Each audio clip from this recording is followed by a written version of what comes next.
a short synopsis of the history. I think for some people, everything that I say might be fresh. For others, maybe everything's going to be old.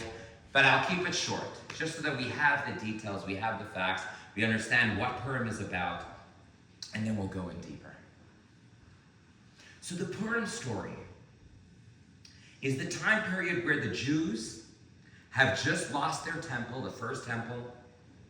The first temple stood for 410 years.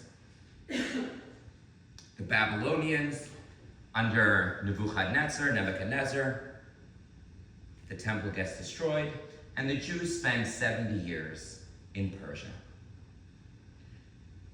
After that, they are allowed by Darius to go back, first Koresh and then Darius, to go back, rebuild the temple, and the second temple stands for 420 years, culminating in the year around 6870 CE.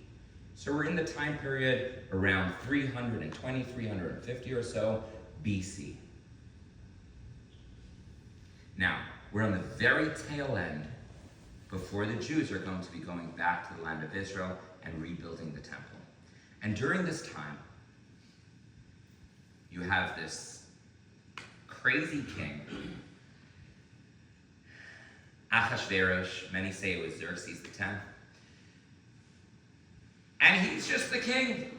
He's the king, he's married to Vashti, whatever goes on there. But then there's the evil Haman.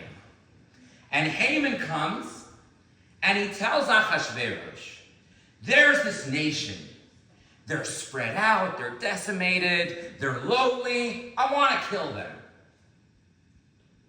Ahasuerus says, for what price? He doesn't actually ask that. And Haman is ready to pay. Ahasuerus says, sure. He signs that, go ahead. The Jews are going to be killed. And the date that's picked by Haman, after he draws a little bit of lots, but also went through different dates, is the 13th of the month of Adar. There's two other things that go on at the same time. Number one, Mordechai, one of the leaders of the Jews, he had been present at the time of the exile,